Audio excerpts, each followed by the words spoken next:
Hey there, and at long last, welcome back to another Demon Slayer video. Oh man, it's been a while, hasn't it? I've missed it. Now this is back, my hero's back, and I'm eating good once again. Oh yeah. And so we start off this latest season with a bit of a big boy, episode 1 of the Hashira training arc, titled To Defeat Muzan Kibutsuji, which goes for 48 minutes. Not too shabby at all. And so yeah, haven't read the manga up to this point, so I'm actually rather curious as to how this all plays out. And so not much else for it but to jump into the episode. Okay, so we start off following two of our lesser seen characters, the Wind Hashira and the Snake Hashira, alongside two low-level demon slayers, and they've been tracking some demons that kidnapped a woman, which has led them to some remote abandoned castle in the mountains. And instantly, the Wind Hashira is hating on these dudes for being weaklings and bad at their jobs, which it feels kind of mean, but I also sort of get it. When have any of these low-tier dudes done anything useful ever? And so they notice a demon with a woman tied up and they chase him, and they find themselves at a dark entryway.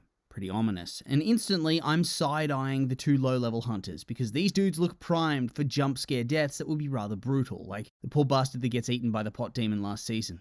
Whew, that one was haunting. And look at these dudes, they have their swords out, they're standing ready, on guard, nervous. Meanwhile, the Hashira, swords in their sheaths, standing tall, no fear. Oh, badass. And then there's this awesome panorama almost that shows dozens of demons hiding, ready to attack, and, well, the Hashira prevent these guys getting killed. It was kind of sad to see them racking up major combo points, whipping significant ass, multiple kills in one hit, and the two newbies have to team up to get even one kill between them. Ooh, big time little brother vibes. And yeah, the Hashira then make the right call in telling them to go and wait outside because they're just getting in the way. The two then mention to each other that this kind of feels off, and it's weird that there are so demons here specifically, before they hear the captive scream out for help and they charge upstairs. And I don't know, it starts with the music, that woman singing, and I can't play the music because anime is brutal for copyright, but the woman's voice and the way she sings, massive Witcher 3 vibes. And then they're fighting hordes of monsters, and the fact that one of them's like a serpent dude, it just made me think about The Witcher and how I'd love a Witcher anime that follows the same sort of style as the games instead of the Netflix verse. Anyway, this whole action sequence, just damn good. No show does action quite like Demon Slayer, I think. Just so awesome and engrossing. I love the section where the Wind guy's just stomping down the hallway like the Terminator, slaughtering demon after demon as they jump out to fight him. Oh, awesome. I love aggressive tough guy characters, although Serpent Dude also deeply cool. But the scene hits its peak with the Wind guy slaughtering more demons, with a rainstorm of blood toppling down on top him. Oh, I mean, it's so edgy. Like such a massive edgelord moment that feels like it comes out of fan fiction, but I just don't care. I eat it all up like everybody else. And then the two chase the lead demon over the roof, and we get this epic shot of them falling into Muzan's lair. God damn. The visuals in this show are some of the best I've personally seen in anime. I'm not claiming to be the most widely versed in how many series I've watched, but I have watched enough to know that this looks really damn awesome. The visuals make this show a million times cooler than it already was, and it was already really cool. Oh, and the top tier voice acting just completes it. Next, we move into a little bit of a recap sequence where we go over the events of the previous season, where the two Hashira, Tanjiro, Nezuko, and what's his face?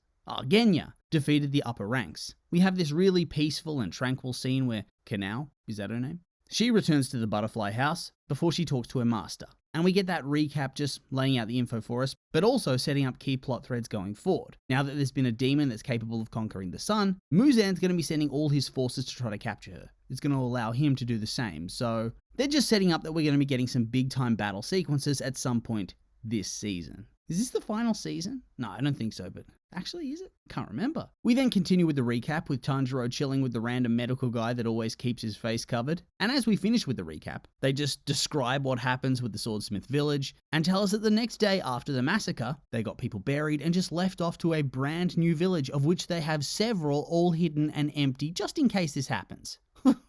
That is next level dedication. So I gotta ask, how rich is this organization that they just have the ability to up and move their town of custom swordsmiths at the drop of a hat to these fairly large towns that nobody else in Japan apparently knows anything about? It's crazy. Oh, and at the same time, Tanjiro is also following a time-honored anime protagonist tradition and becoming an extreme glutton in order to continue cultivating his power. I don't know why, but hero characters pigging out never gets old to me. Never. Feed me dinner! Feed me dinner! And then we have the curious little tidbit that they aren't quite sure as to whether Nezuko is beginning to revert back to being human, or whether she simply evolved as a demon. Are you even human? Are you maybe a demon? I'm guessing it's supposed to be evolution, but there's going to be something about her that eventually allows her to transform back. No idea how, but I think it's going to be a bit both. On one hand, she has evolved, but that evolution's probably the first step down the path of regaining humanity. We then cut over to the Hashira meeting, and the first half of this scene, I mean, it's cool, but not much is really happening. We get the visual of all the Hashira together again, which is fun, and they just have this aura about them, you know?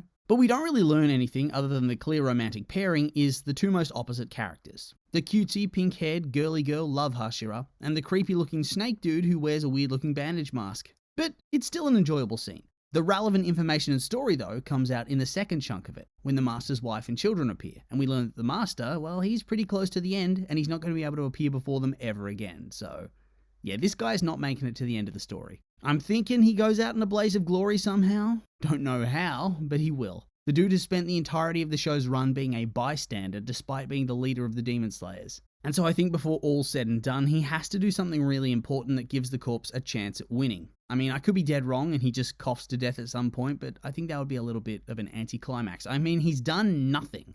I feel like he needs to earn his keep, so to speak. We then get some exposition and learn a little bit more about the demon marks that Tanjiro, Tokido, and Kanroji all got on their bodies during the battle with the upper-ranked demons, and we learn that it's some super mystical first breathing mark, and that when one swordsman begins to develop it, those nearby will be able to do so as well. So Tanjiro did it, and thus because of that, so could Tokido and Kanroji. And realistically, probably more of these Hashira are going to do so as well. We then have a very humorous moment where Kanroji tries to describe the moment she developed her mark in the most unhelpful way possible before Tokido takes over and pretty much explains that it took him being pushed to his limits, as well as feeling extreme rage. So it's sort of like being a Super Saiyan, but much more dangerous because he speculates that if you get pushed to that point, but you're unable to manifest the mark, your body's just going to give out and die. Whew.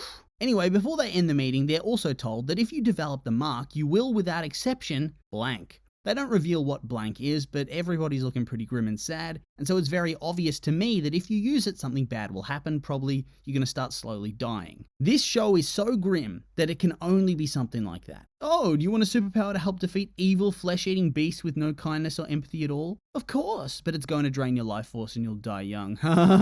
Dang. And then we get some drama with the Hashira, as Tomioka goes to leave without seeming to want to get involved with their plans at all, which causes conflict, until the crying dude with the beads claps his hands and everybody seemingly shits themselves, and he tells them that the conversation is going to continue. And then we cut away from the Hashira at this point, but we're just going to keep going with this scene. And when we return to it, Tomioka's nowhere to be found. And the Hashira are now talking about their plans to train the Demon Corps to be ready for the all-out war with the demons in Muzan. I think it's pretty clear that he did end up getting involved with the discussion. The big guy probably made him do so, but he has something different that he wants to do, or he just doesn't want to be involved at all. It's probably going to be getting some sort of backstory for his character in that regard. Some reason as to why he doesn't want to be involved in this training. Maybe something to do with his mark. Just spitballing, like maybe he's already unlocked it before, but off screen, and so he feels like he doesn't need to be involved. Maybe there's some hidden trauma in his past that makes him unwilling to try. Who knows? But I think we'll be finding out rather soon. And then they simply go through the synopsis for the upcoming arc. That they need to train, that the demons have gone into hiding, and both sides are preparing for the final battle that will be, well, over Nezuko.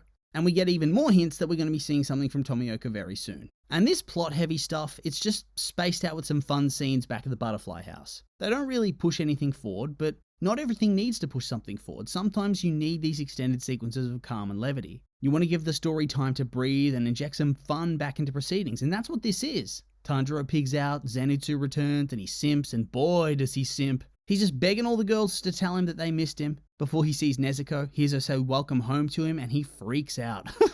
I don't know why, but this is just too funny to me. And it's always the same joke. There's never any variety in it, but it never fails to make me laugh.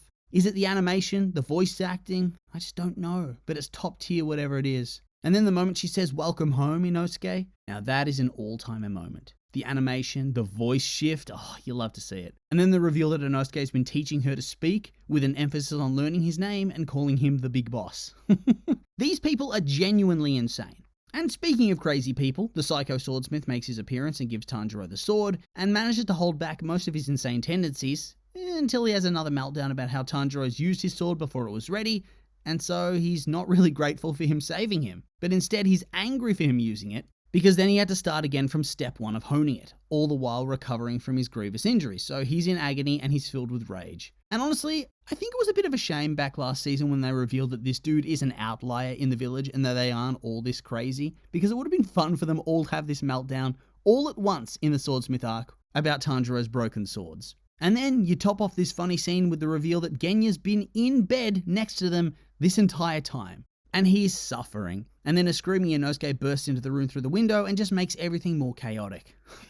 Genya's face. And this is when they would have cut to the Hashira meeting, and then it returns for more Zenitsu chaos. Not really much to say about that really, it's just pure unadulterated chaos. Man is unhinged in the best of ways. Now I'm peeing and pooping my pants because I'm so scared. And then we come to the Hashira training. And these poor rookies, they get wrecked, but also screw it, they just need to get good, because let's be real, Tanjiro's shattering his limbs, he's getting impaled, but he still keeps going. But these dudes are collapsing after lots of running. No excuse. Although I do find it that even these scrubs are ridiculously ripped, and apparently this training is just a torture fest. They're running, then after that, rapid movement training, then extreme flexibility, which does not sound fun. Then they've got sword fighting, which, is important, but then they're getting pummeled by the wind guy relentlessly. And then there's muscle amplification, which seems to involve just standing in a waterfall, probably a freezing waterfall, and suffering. We then cut to Tanjiro, who gets a message from the master that Tomioka's not taking part in the training, which is going to set up the hook for the next episode, where Tanjiro tries to convince him to go. At least I'd expect so.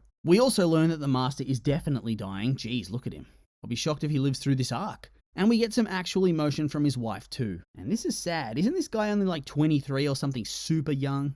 Yikes. We then finish with Lady Kameo being invited to the mansion to work with the bug Hashira to, create some sort of poison perhaps that can affect the demons and more specifically Muzan. Man, they're setting up a lot of interesting plot threads. And this was a killer episode. Loved it. It balanced the lighthearted stuff with the more serious plot-heavy elements nicely. Plus gave us an epic fight to start off with. What's not to love? Then we get the intro theme and the episode preview promising more of Tomioka and his hidden pain. So yeah, that's the end really. Loved it. And I'm very glad it's back. And so with all that being said, these have just been my opinions and now I'd like to hear yours. What did you think of the episode? You like it? Hate it? I'm curious for your thoughts, so make sure to like, comment and subscribe and let me know.